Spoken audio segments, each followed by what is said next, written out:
하나님 말씀 학개 2장 10절에서 23절까지의 말씀입니다.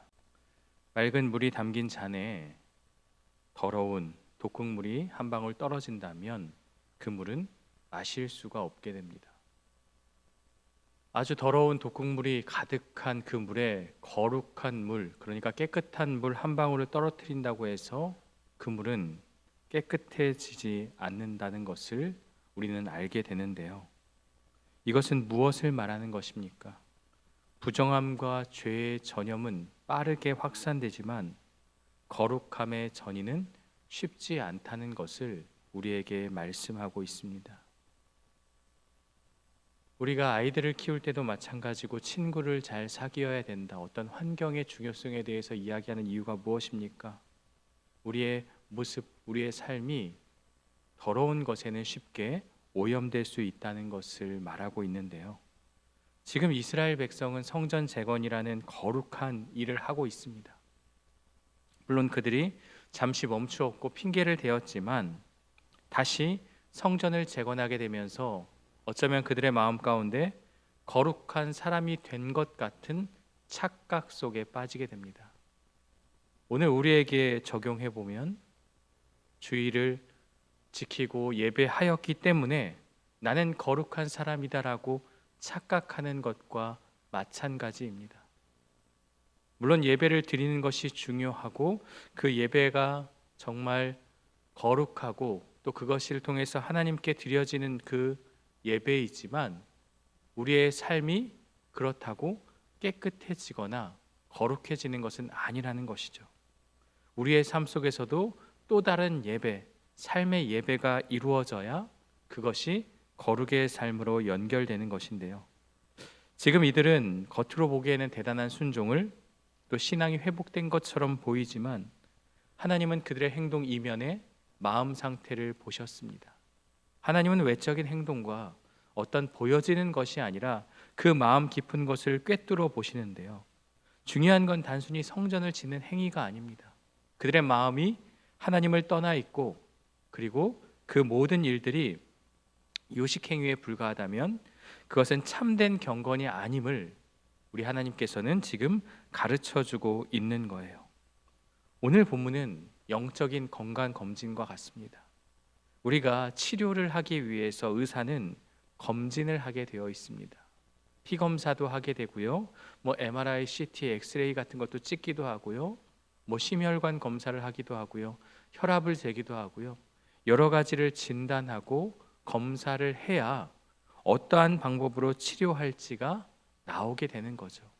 오늘 본문의 내용은 하나님께서 이스라엘 백성들의 영적인 문제를 정확하게 진단하고 그것에 대한 해결책을 제시해주고 있습니다. 백성들 스스로 깨닫지 못했던 심각한 영적 문제를 제사장들과의 문답을 통해서 하나님은 가르쳐 주시는데요. 학개는 하나님의 명령에 따라 율법의 전문가인 제사장들에게 두 가지 질문을 던지게 되죠. 그게 12절과 13절인데요. 거룩한 고기를 싼 옷자락이 다른 음식에 닿으면 그 다른 것들이 거룩해지냐는 물음입니다. 이 거룩이라는 것이 전이가 되는 것입니까? 그렇지 않죠. 아무리 거룩한 성물이고 하나님께 바쳐진 제물이라 할지라도 그 제물이 다른 것에 닿는다고 해서 그 다른 것까지 거룩해지지는 않는다라는 거죠. 제사장들은 정확하게 아니다라고 그렇게 대답을 합니다. 그런데 13절에 또 질문을 던지고 있죠. 만약 시체를 만져서 부정한 자가 그것들 가운데 하나를 만지면 부정하겠느냐 하니 제사장들이 이번에는 그렇다라고 부정하다라고 대답을 하게 되는 거죠. 거룩은 그렇게 전이가 되어지지 않지만 부정한 것은 닿는 순간 그것도 부정해진다고 그렇게 이야기하고 있습니다.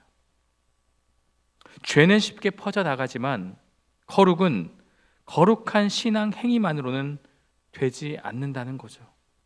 우리가 하나님을 위해 무언가를 하였다 하여도 교회에서 봉사를 열심히 하여도 그 행위만으로 거룩해지는 것은 아닙니다.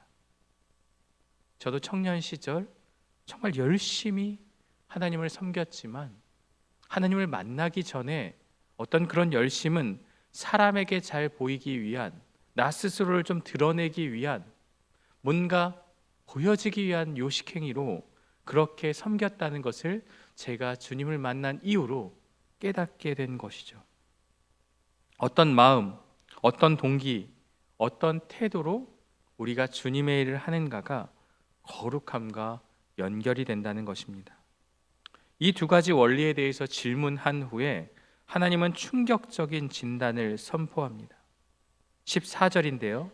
이에 학개가 대답하여 이르되 여호와의 말씀에 내 앞에서 이 백성이 그러하고, 너희가 그렇다는 거예요. 이 나라가 그러하고 지금 너희 전체가 그렇다는 거예요. 그들의 손의 모든 일도 그러하고 너희들이 하는 일 자체가 다 그러하고 그들이 거기에서 드리는 것도 예배하고 제사하고 거룩한 일이라고 하는 모든 것도 다 뭐라고요? 부정하다고 그렇게 말씀하고 있어요. 너희들의 삶의 부정함이 계속되면, 마음에 하나님을 향한 마음이 없다면 성전 건축이라는 위대한 일, 거룩한 일도 아무런 의미가 없다는 것을 말씀하고 있습니다. 그런데 오늘 본문에서 하나님은 이들의 영적인 문제를 진단하고 심판하는 것이 아니라, 왜 하나님께서 진단을 하셨겠습니까? 정확하고 확실한 처방을 내려주시기 위함인데요. 15절과 18절은 반복해서 오늘부터 이전을 기억하라고 명령하고 있습니다. 그 처방의 핵심은요, 이전의 삶을 기억하라, 이전의 삶을 돌아보라고 말씀하고 있습니다. 그들이 성전을 짓기 전의 삶이 어떠했습니까? 하나님의 집을 짓는 것을 중단하고 자기의 집을 만드느라 애를 썼던 그때 그들의 삶의 현실이 어떠했습니까? 열심을 다해서 자기 자신을 위해서 충성하고 살았지만 곡식 20섬을 얻을 것을 10섬밖에 얻지 못하고 포도즙 틀에서 50고르를 원했지만 20통밖에 나오지 않는 그러한 현실을 마주할 수밖에 없게 됩니다. 그들 스스로가 열심을 다해 살았지만 하나님 없는 삶은, 하나님 우선의 삶이 아닌 결과는 어떠하다는 겁니까? 이와 같다는 것을 우리에게 말씀하고 있는 거예요. 구멍 뚫린 전대처럼 헛된 수고와 열심이라는 것을 우리에게 보여주고 있어요. 그러면서 17절에 뭐라고 말씀합니까? 만군의 여호와가 말하노라, 내가 너희 손으로 지은 모든 일에 곡식을 마르게 하는 재앙과 깐부기 재앙과 우박으로 쳤으나, 하나님께서 그렇게 하셨다는 거예요. 하나님께서 너희들의 마음, 너희들의 그 더러운 모습들을 보시고 재앙을 내리셨다라고 그것을 말씀하고 있는 거죠. 모든 재앙은 불순종에 대한 하나님의 징계인데요. 더 큰 문제가 무엇입니까? 쳤으나 너희가 내게로 돌이키지 아니하였느니라. 하나님의 심판 앞에 그들은 돌이키지 않았습니다.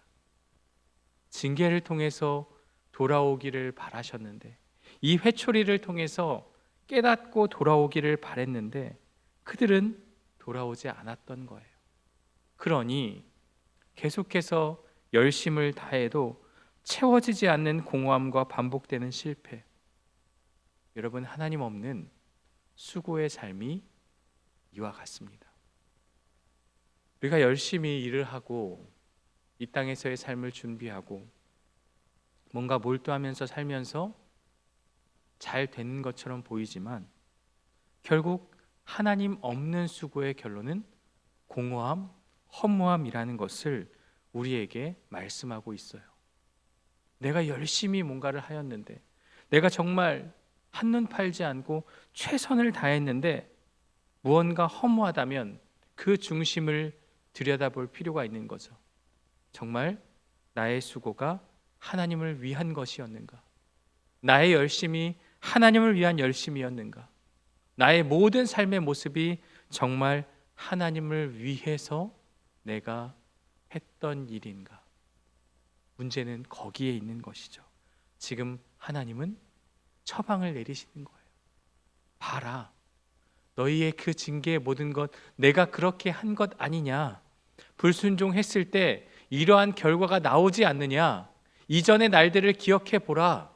너희들의 과거를 기억해 봐라. 너희들의 삶이 그렇지 않았느냐? 내가 재앙을 내렸음에도 불구하고 너희는 돌이키지 않았다.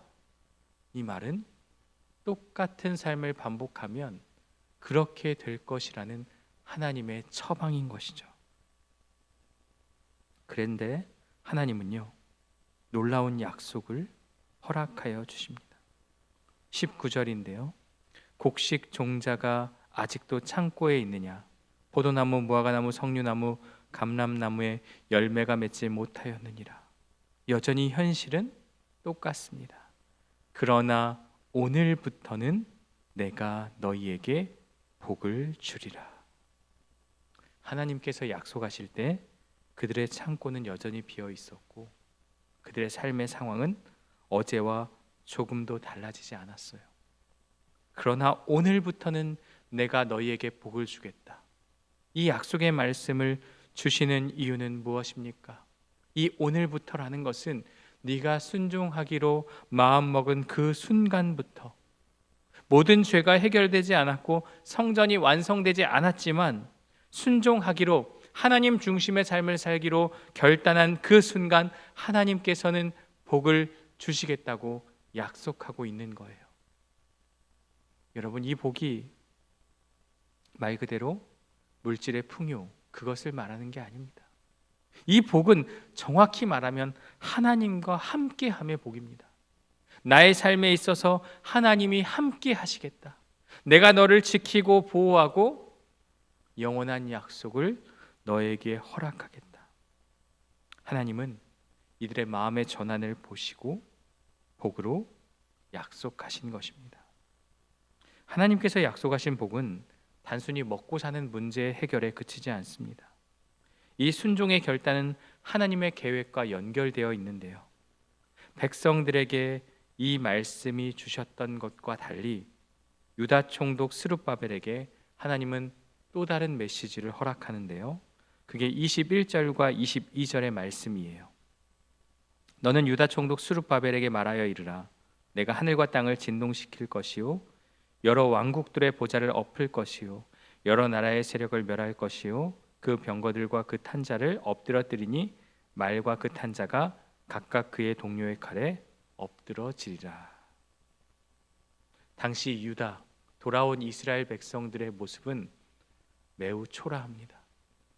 온갖 강대국들 사이에 둘러싸여서 정말 초라해 보였지만 하나님은 지금 무엇을 말씀하고 있습니까? 너희 눈에 보이는 페르시아라든지 또 이전의 바벨론이라든지 그 나라들을 한번 보라. 하나님께서 치실 것이고 하나님께서 바람 불듯이 불어버리면 그 권력과 그 나라는 오래가지 못하고 멸망할 것이다. 너희 눈에 대단해 보이는 그 나라라 할지라도 세상 권력은 하나님의 절대 주권 앞에서 무너질 수밖에 없다는 것을 우리에게 말씀하고 있는 거예요. 너희들 스스로가 대단해 보이는 저 나라도 한낱 하나님 앞에는 한낱 한숨과 같은 그러한 나라다라고 말씀하고 있어요. 그러면서 23절에 놀라운 약속을 우리에게 허락해 주시는 거죠. 이 약속을 온전히 이해하려면 약 60년 전 스룹바벨의 할아버지였던 여호야긴 왕, 즉 고니야에게 임했던 저주를 기억해야 합니다. 예레미야 22장 24절을 보면요, 하나님께서 이렇게 말씀하셨는데요. 나의 삶을 두고 맹세하노니 유다의 왕 여호야긴이 내 오른손에 인장반지라 할지라도 내가 빼어라는 말씀이 있어요. 여호야김, 긴, 시드기야 이렇게 이어지면서 유다 왕국이 멸망하게 되죠. 그런데 하나님은 그 인장반지를 빼었다라고 그렇게 말씀하고 있습니다. 여러분, 인장 반지는 하나님의 어떤 선택, 왕의 권위와 정체성 그 자체인데요. 하나님은 다윗에게 약속하셨죠.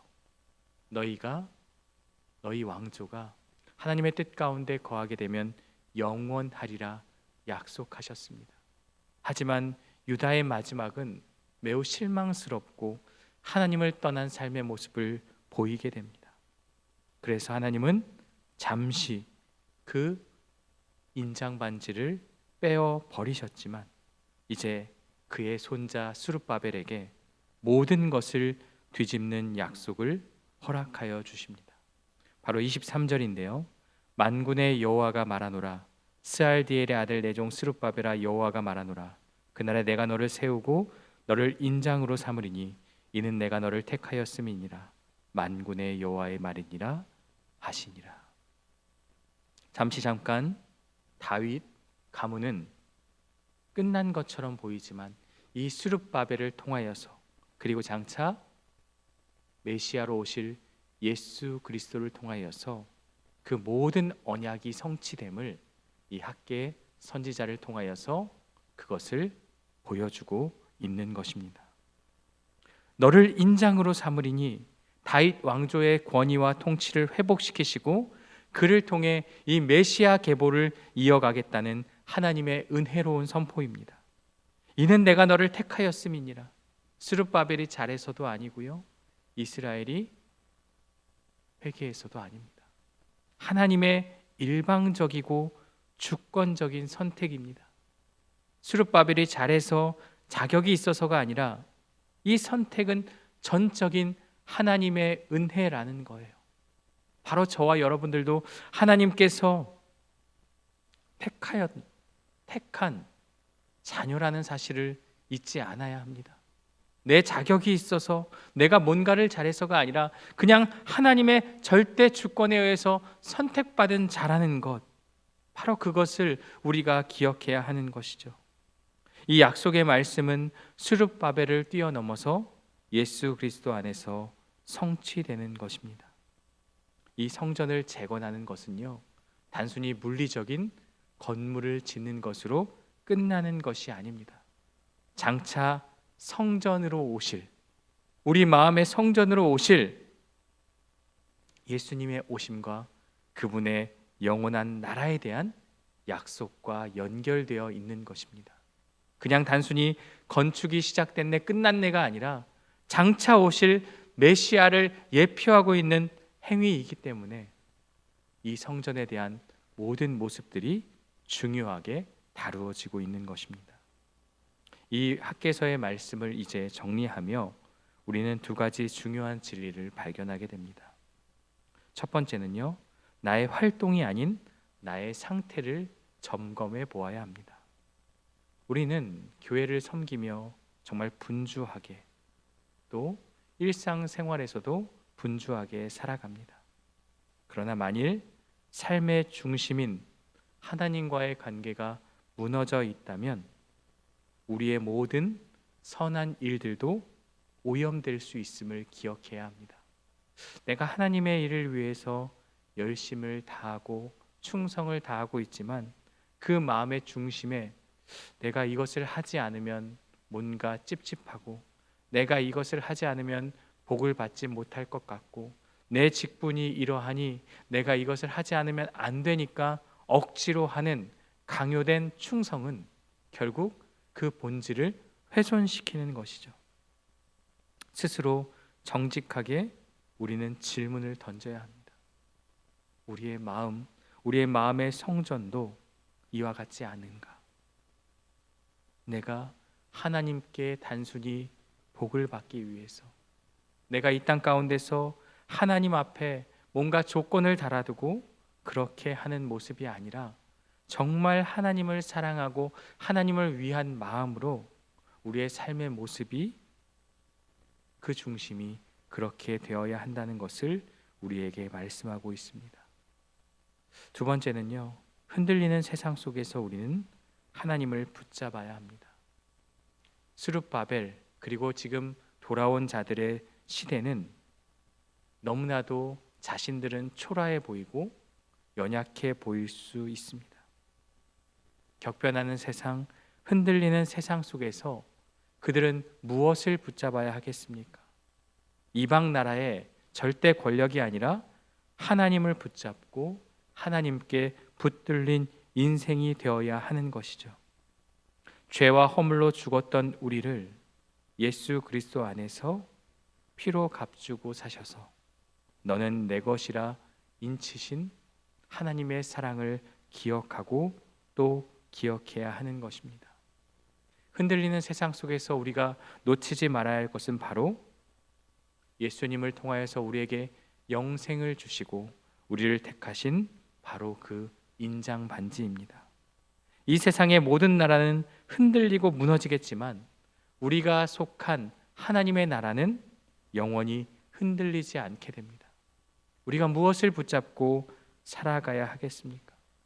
흔들리는 세상의 권력이 아니라 흔들리지 않는 영원한 하나님 나라를 소망하며 이 땅이 전부가 아닌 하나님을 붙잡고 살아가는 삶이 우리의 모습이 되어야 하는 것이죠. 이제 우리는 이 땅에 속한 자가 아닌 하나님 나라를 바라보며 어떤 상황 속에서도 하나님이 나를 택하시고 하나님이 나를 붙잡아 주신다는 그 굳건한 믿음을 가지고 살아가는 저와 여러분들 되시기를 주님의 이름으로 축원합니다. 함께 기도하겠습니다. 하나님 아버지, 학개서의 말씀을 통해서 무너졌던 그들의 신앙의 상태를 돌아보게 함을 통해 오늘 우리의 모습을 발견하게 됩니다. 하나님의 말씀 앞에 우리의 모습을 비춰볼 때 우리도 여전히 죄로 물들어 있고 그 마음의 중심에 하나님 먼저의 삶이 아님을 고백하게 됩니다. 그 영적인 상태를 우리가 돌아보게 되었다면 진실된 마음으로 하나님 앞에 결단하게 하여 주시고 무엇보다도 우리의 마음의 중심이 하나님을 향하는 그러한 결단으로 이어지게 하여 주옵소서. 흔들리는 세상이 아닌 하나님을 붙잡고 나아가게 하여 주시고 이 땅의 소망이 아닌 영원한 하나님 나라를 바라보는 우리 모두가 될 수 있도록 인도하여 주옵소서. 예수 그리스도의 이름으로 기도드리옵나이다. 아멘.